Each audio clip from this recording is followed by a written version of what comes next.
Today, our alumni speaker is Ms. Hanusha. She did her graduation in Computer Science and Engineering at SRM University.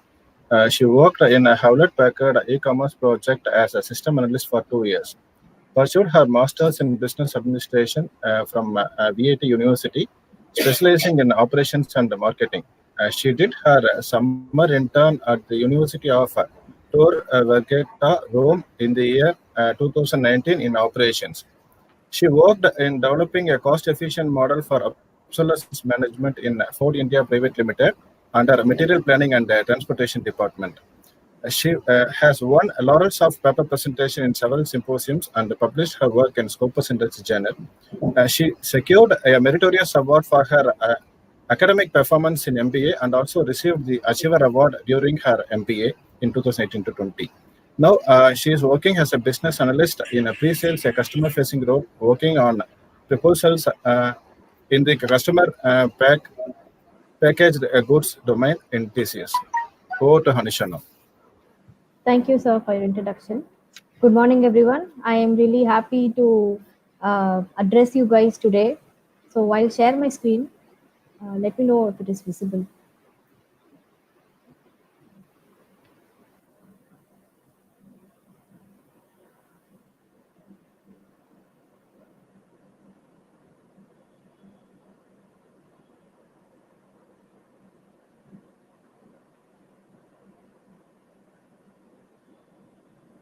I hope the screen is visible for everyone. Can anyone confirm?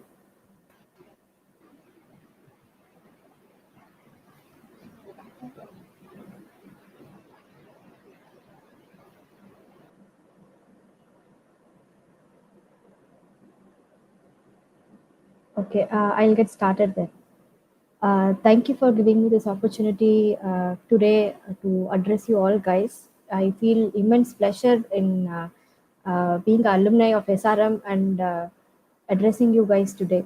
So what session we'll be having today is I will give you a few tips on how to shape your career in the new normal. I mean, after the COVID. So we'll get started. Before starting, I would like to introduce a few things here. I mean, talk about few things here. And as you all know, this COVID has hit all industries real bad. And our IT industry is really fortunate enough to have been the less impact one, is what I would say, observing from all the news that we have heard so far. We are still continuing to work from home, and the business is going fine with profits less affected actually. So that is my observation. And speaking of work from home scenario here, I have to bring in a view to all you guys as being future employees and future employers. I want to bring in a view where you have this work from home model has increased productivity, is what I have been seeing in the news for a very long time. I mean, since last year. So it is increased productivity. I personally feel it is not a sustainable one, and I request you guys to ponder about this, have your thoughts about this, and also share your views here in the chat box or even at the end of the session, however it is possible, because it is very important that you guys get a 360-degree view of all the aspects that this work from home has impacted us. So personally, my view is that this work from home model, however productive run in the short term, I feel it is not sustainable one, because you see, human is a social animal. We go to work, we have a set of environment, working environment. We see our friends, we see our colleagues, we see people. It is a different environment than house. So being at home, it is kind of monotonous. Humans doesn't actually feel very welcome in that scenario. So over time, this scenario will actually reduce the productivity, is what I feel. So I think this is not a sustainable model. However, companies are planning and developing or to find to balance between all this and have a good model is what they're planning to do. So I just want you guys to think about this as future employees and employers. So moving on to that, our agenda for today is I'll give a quick glance on the industry, and I will tell you like how you conduct yourself in the working environment, and we'll discuss about the general skills and also technical skills. And I would just like to touch base upon this analysis platform, which is a growing one. So we'll get started. First of all, I would like to start with the Industrial Revolution. So this is a quick recap of the history. I just want you to, I just want to share this with you because you guys should know how we have been evolved since the 18th century. So this all started in the 18th century with the first industrial revolution, where you have the steam power, and this steam power, introduction of steam power has increased the human productivity, and we manufacture in with less time, in less time is what this first industrial revolution has given to us. And in this industry 2.0 in the 19th century, we have Henry Ford, as you all know, has introduced the mass production. So, and following that, we have industry 3.0, where we have the emergence of robots. So a part of automation has already started there in industry 3.0 in the 70s. So, and moving on to the next one is industry 4.0, which is currently going on. Is that I am taking this industry 4.0 because we from the computer field, we have much to leverage to many other industries from our point of view, and this has actually helped all the industries in a very advantageous way, increasing their profit and making all the processes automatic and reducing human labor and everything. And you have something called smart manufacturing here.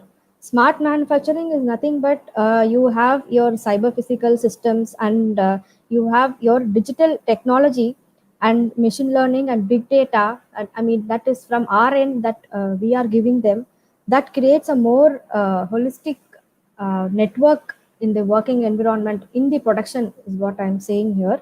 And also makes the supply chain management process and also the manufacturing process leveraging our computer science technologies and helping in all industries. So that is the impact that we have on all other industries.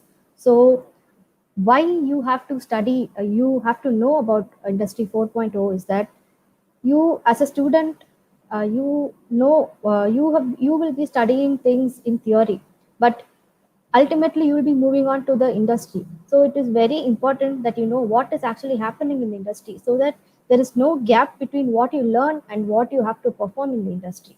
So that will actually make you the best fit for the industry 4.0. So that is the reason that I have brought in this topic here. Moving on to the next one is design thinking. So I guess you guys would have heard about design thinking or anywhere in any of your lectures or even in your syllabus. I'm not sure, but still I would just have to touch upon this topic because I feel this is really important on having to understand what the customer actually requires and what we have to do. So this is actually a framework. It is, you can take it as a process or a model or the way we or an approach to actually understand and deliver what the customer expects. So this framework is not something which we usually use in computer science field. It is not only that, it is not only in that industry, we use it across all industries. You take it manufacturing, you take it whatever industry, you, this design thinking is a common framework. So I recommend you guys to learn a lot about this. I mean, dig in deep and learn a lot about this design thinking, what it actually does. I will just give you an overview. So the first step is empathize. So empathize is what you understand what your customer wants. You understand your customer problems. You get who your customer is, what your customer wants.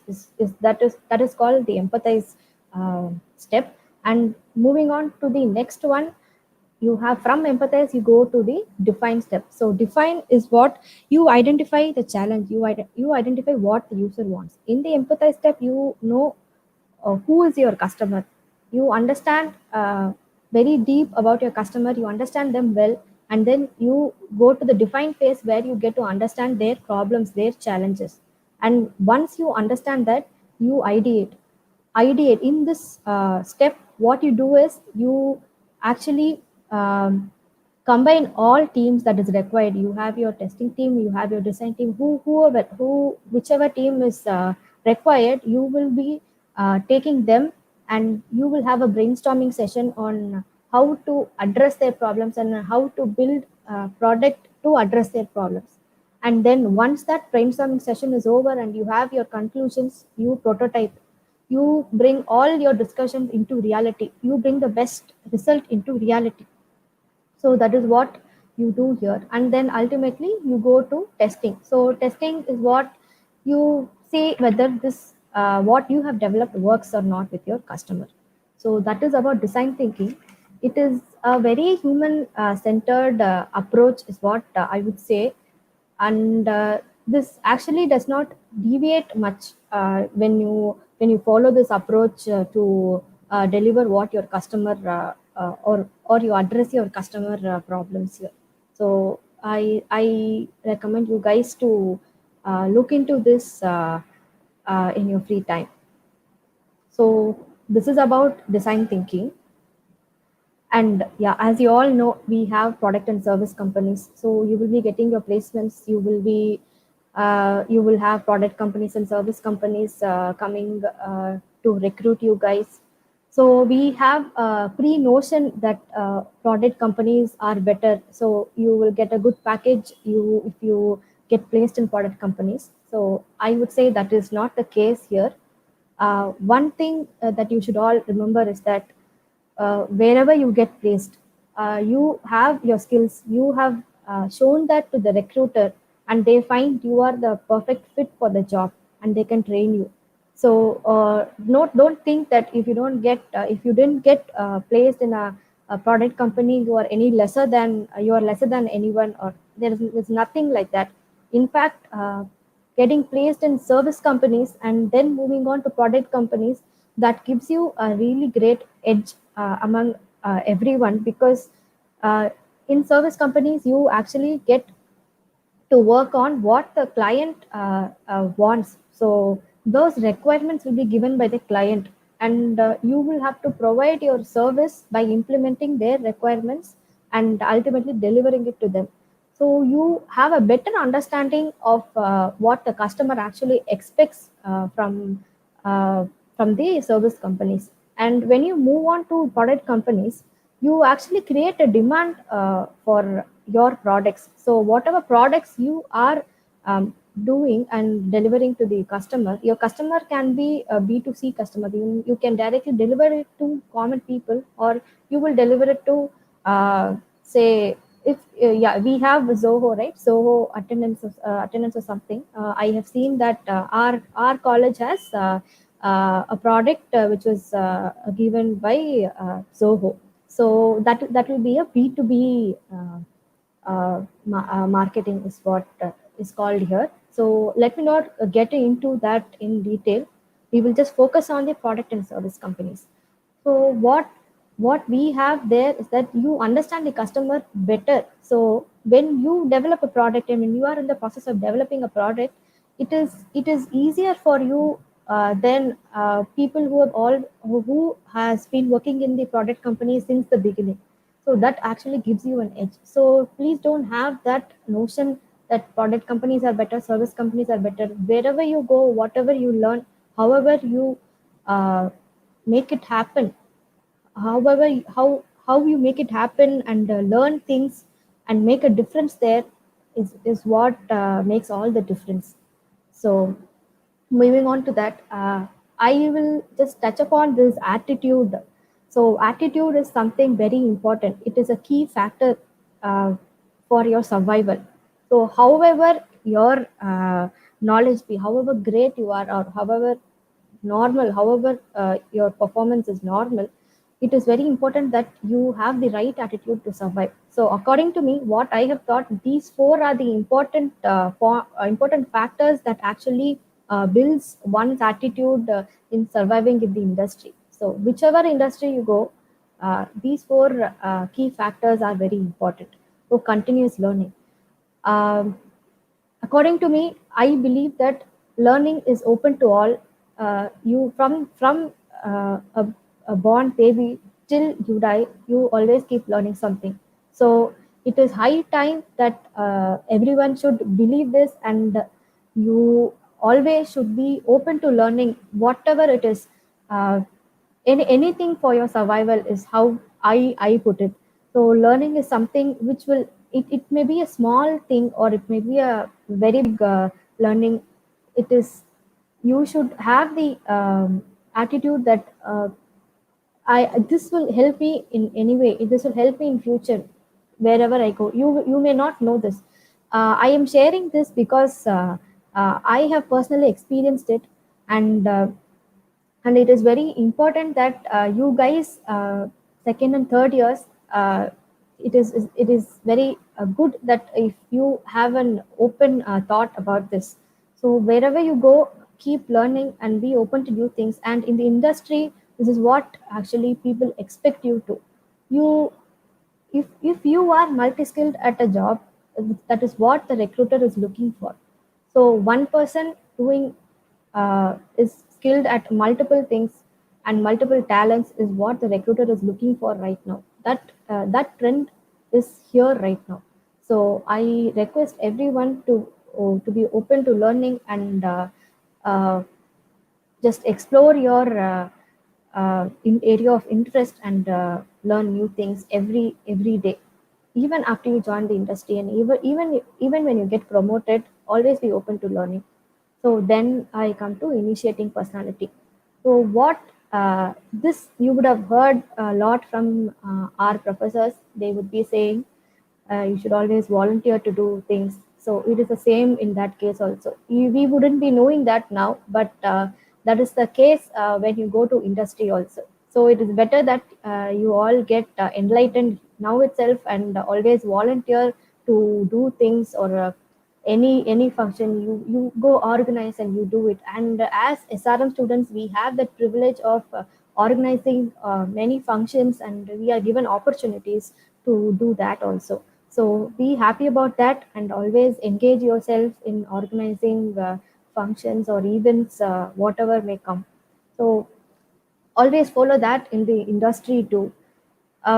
You will be assigned a few tasks, and you will be asked to do that. So observe what is actually happening around. So what is this project about that you are working, and what all needs to be done for that. Have a bigger picture always. Don't just stick on to what your tasks are. Okay, I have done this for today. Okay, tomorrow I will be repeating the same. So that actually gets you into a stereotype, and you will be siloed into one, and uh, you will be getting bored. What is this work? So that naturally comes if you uh, think that only doing everyday task matters. So be open to that. Is why you have to be open to learning. So you learn new things, and you go work in different teams, and you actually get a bigger picture and a better picture, and a very clarified picture of what actually you're working on and what actually you're contributing to. Professionalism. So yeah, you would have heard this word a lot of times. Yet again, I am telling this from my point of view. So professionalism is what I think is, whatever disputes you have with your colleagues or manager or anyone, you don't reflect that in your work. So this is all things that you would be remembering when you actually get into work and perform. Uh, you would, I will not say you won't face any struggles, but if you remember these, and try to follow these as time goes by, you can definitely survive in the industry and be at a great position. So this is my personal experience, is what I would say. So whatever disputes you have with your colleagues, don't ever reflect that in your work. Be professional in whatever you do. So that will actually take you to places that will actually make you grow and also as a better person. So value creation. Coming to value creation, whatever task you do, you are creating a value, but that value is very small. Okay, so initially it will be like that because everyone is given their task to do every day, and the value they create is what ultimately matters to the organization. So on the whole, you observe what is happening around. You see there are opportunities here in this team there, and you see what skills are they require and what technologies they use. You observe that and you be skilled at that, you keep learning that, and at one day you will have a chance to deliver more value from your side. So I'm not saying that you don't deliver value at all just by doing your everyday task, just to keep you guys interested and always active in whatever you do. This the amount of value you create actually matters. This you will be thinking when you are in that position. So just have this in your mind. I hope I'm not overloading you guys with all these advices. So continuing on that note, let me go to the skill. Yeah, skill is that it is a necessity. So we'll just see what is soft skills, technical skills. So soft skills, you have your leadership skill and communication skill, interpersonal skills. So you tend to set up an environment. It is very good for you if you set up an environment for yourself that you communicate well with people, and uh, either way you have to work with different teams when you go work in the industry. So it is always good to have a great communication skills, and the knack of how you get things done from the people uh, is all that is required, and your leadership quality and your ability to lead the team. So that is why in order to showcase your leadership quality, you have to actually initiate or volunteer. So that is why I said that is one of the key factors in maintaining your attitude in the industry. So the technical skills. So there is a notion that people who do programming well only will flourish in their career. I would say you can forget that. That is not true. So you have so many areas in computer science field. You have networking, you have digital marketing now emerging. So and you have data science, you have AI, machine learning. So for all that, yes, you need programming. So, but a basic level of understanding is sufficient. I'm not saying you don't have to learn programming, just that if you feel that is not your forte, you can always explore your interest, what you actually like, and be skilled at that, so that you will be an expert in whatever you do. So that is why I am saying this. So be open to your interest and explore it. It is high time that you second year and third year guys, you start exploring your interest, because you have loads and loads of time. So at the end of third year, you'll be getting your placements, and before that, you should be ready enough. You won't feel ready enough how much ever you do. That is our thinking. So as a student is what I am saying. But still, you put your best efforts, and you yourself will know what you can deliver in your interview process. So I just want to touch upon this process model. You guys would have learned about waterfall model and the rapid programming model and all those types. So this agile, why specifically I want to touch about agile model is that it is it is what we actually use, I mean, follow in the industry. So we have projects following purely agile model. We have projects still sticking on to waterfall model, and we have agile and waterfall model in a project, and we have waterfall model projects slowly transforming it transforming to Agile. So Agile is a model that we follow in a project. So you have a process as like design thinking, as I said earlier, you have a process there to achieve something.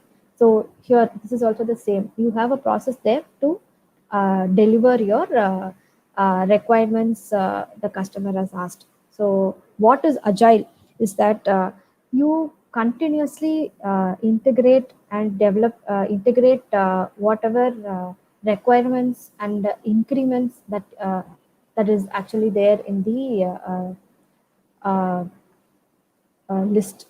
So you guys would have known this, but still, I'll just touch upon this so that you will remember. If at all you get into an agile project, you will just remember, okay, this is this is that is what, that is why I am just touching upon this.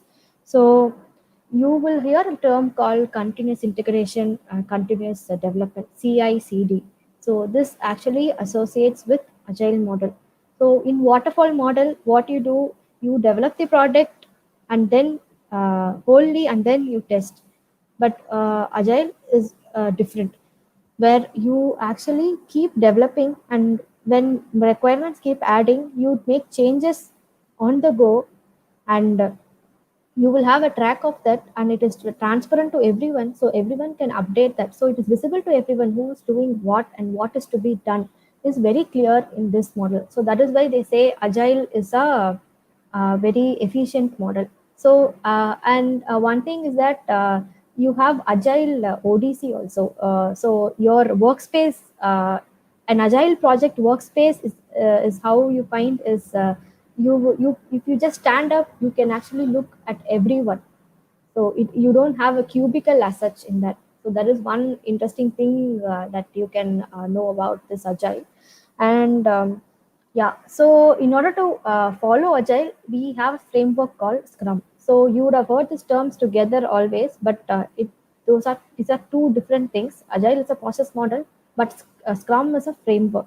So we have Scrum Master and we have sprints. So what I am projecting here is you have the product backlogs. So there are several things in Scrum that you will have to know. So we have the product backlog here. So what does a product backlog contains is you have ordered list of the requirements from the customer.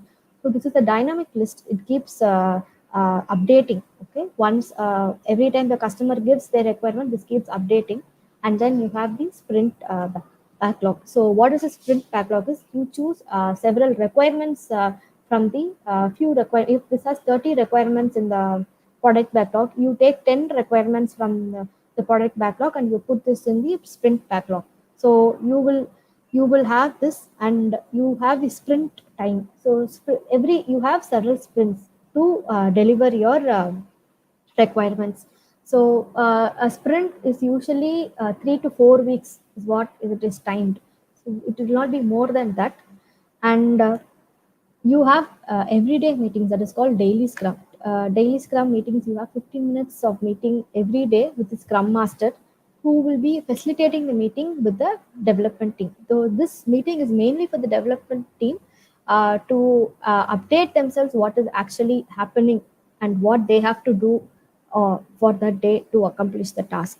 So you will have increments. So as and when the requirements, I mean the customer gives the requirements, it keeps adding to it. So you will have your increments there, and you deliver that, and there is a term called definition of done. So what is done is that should have a shared understanding of what among your teammates, I mean among your team, to understand, okay, this task is done and this task has to be done. And you have another thing called sprint retrospective.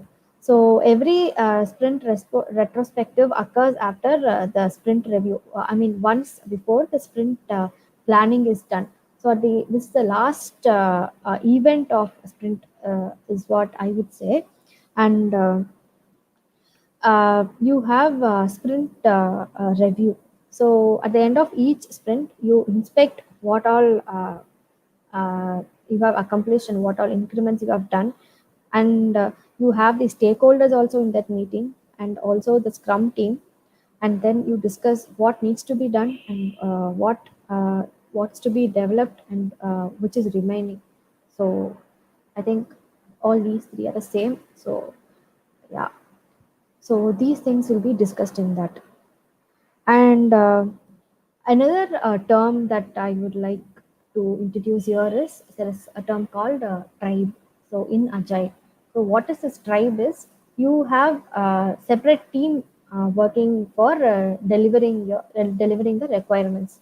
So this tribe team includes, it is an autonomous team. Okay, so this team includes, you will have your testing team, you will have your design team, and you will have the development team. You will have several teams that are actually needed to implement this project. So that is one term that I would like to tell you guys. So you can.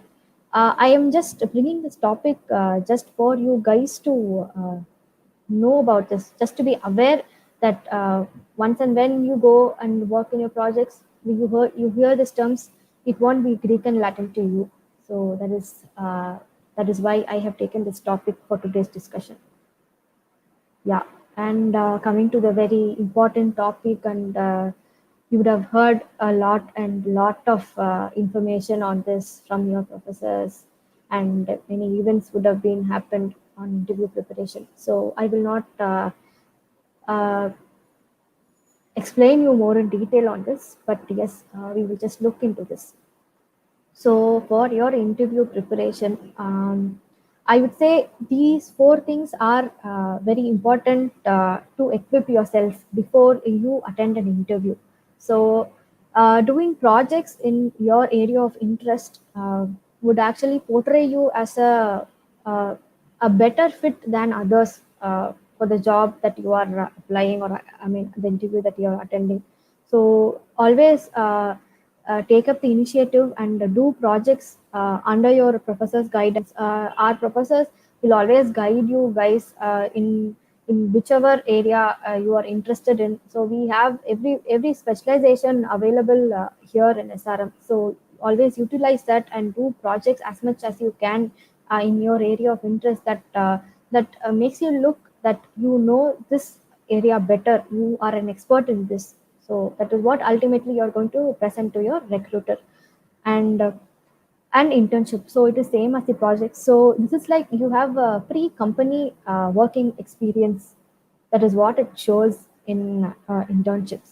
So you know the process, so you know how the company works. So that is what you are and you have contributed something to their uh, how to put it, their requirements. According to their requirements, you have contributed to that.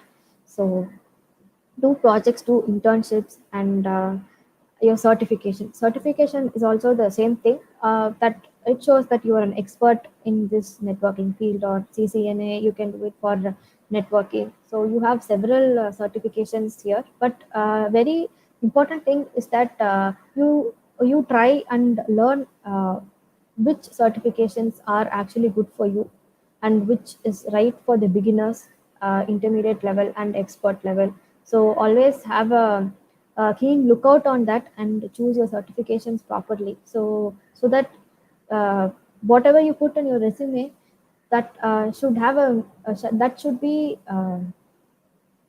how to say, that should be in a that should convey some meaning to the recruiter. So you are expert in this field. I am not telling you that you shouldn't be um, limited to what you study or know, but just have a meaningful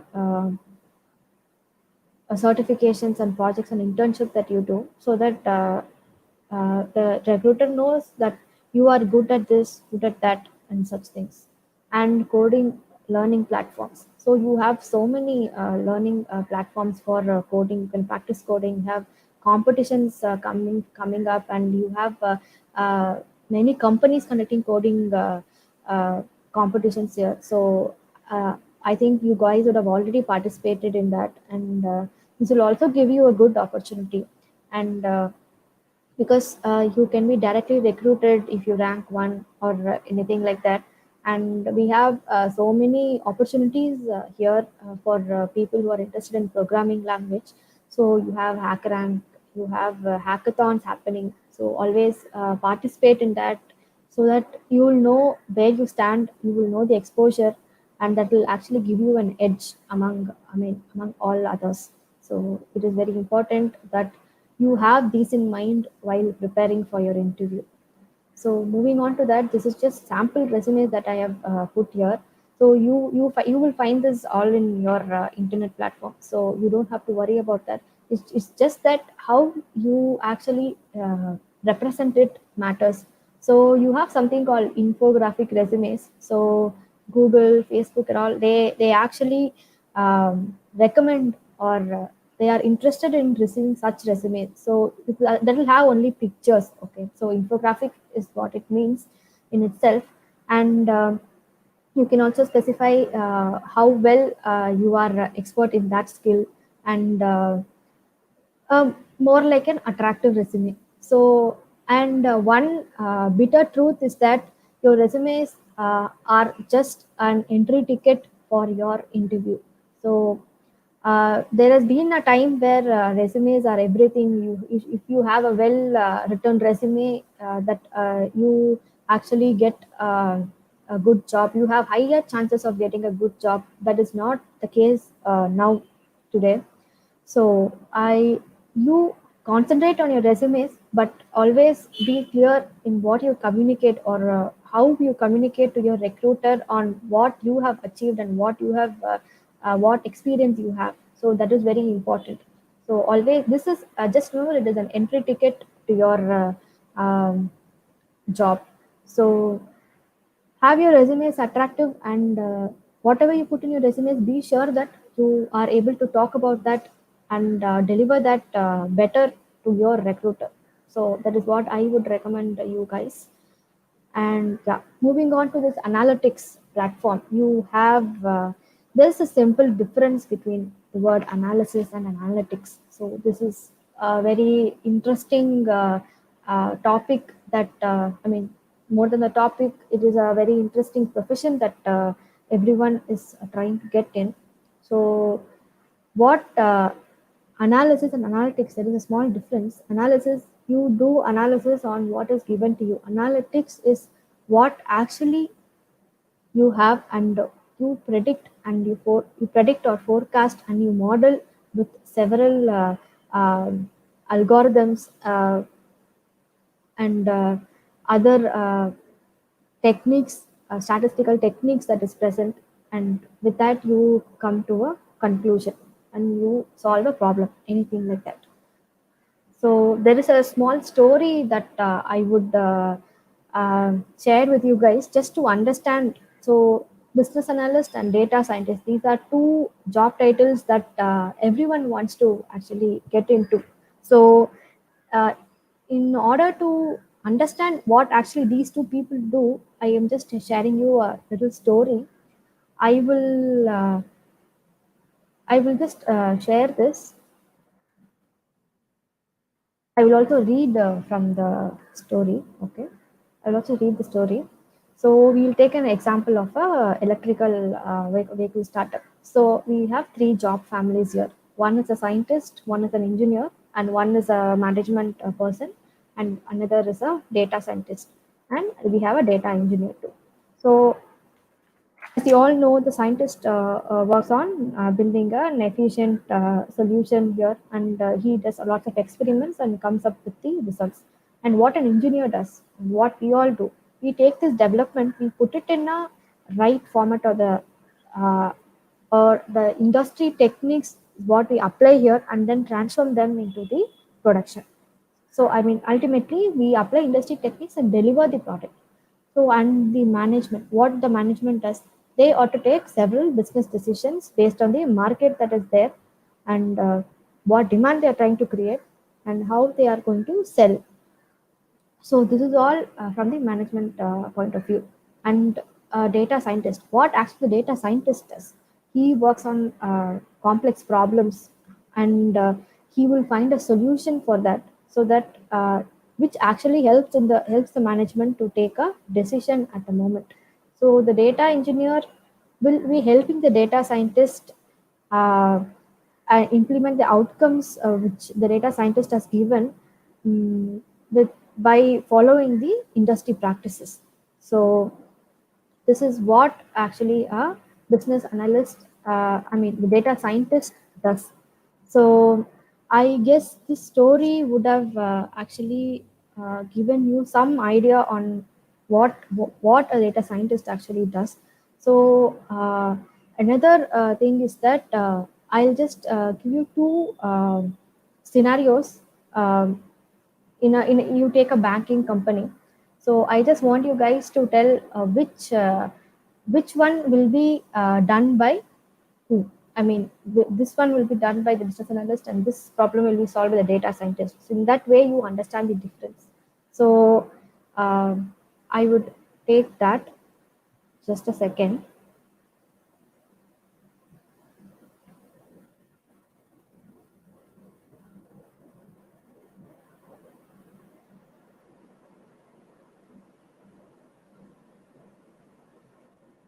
Yeah. So the type of problem solved by the business analyst and data scientist is what I'm going to tell you here. To understand this basic difference, I'll give you two things. So first one is to build a business plan to decide how many employees a bank needs to do this much amount of business in 2021. The second one is that you build a model to predict which transaction is fraudulent. So I have my answers here, but I just want you guys to uh, tell your, give your responses in the chat box. I hope that is possible.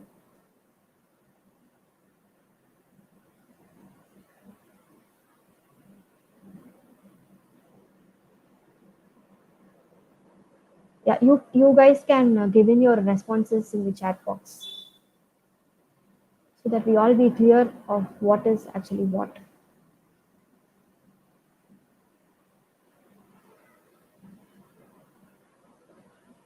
I'll just give you guys a minute or two, and then we'll proceed.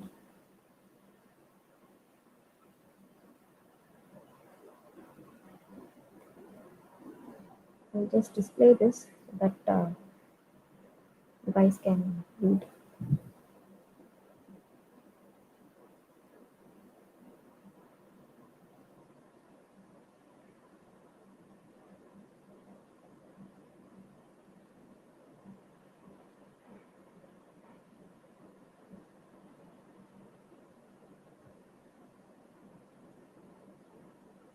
Ma'am, I just wanted to confirm, like, students can give in their responses in the chat box.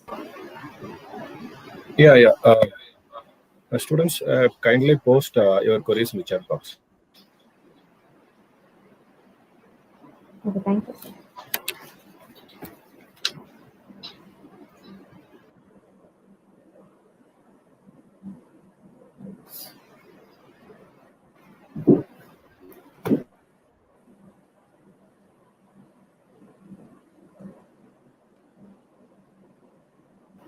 Okay. Yeah, I think there is no queries. Okay.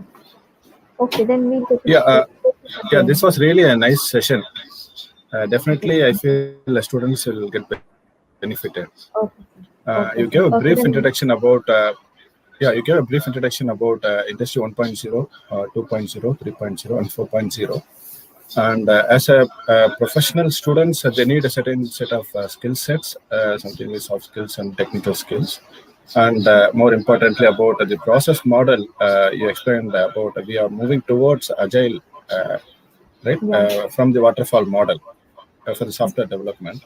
And then you explained about the tips for interview preparations and resume development. And then finally, you explained about the analytics. I feel that this was really a great session for the students to get into it about. Okay. Thank you so much on behalf of our Chair School of Computing, Head of the Department Computer Science, and Annapurni Madam Alumni Organizer for joining with us today. Thank you so much for joining with us and explained and delivered your talk. for your juniors. Thank you, Hanusha. Yeah. Thank you. Thank you.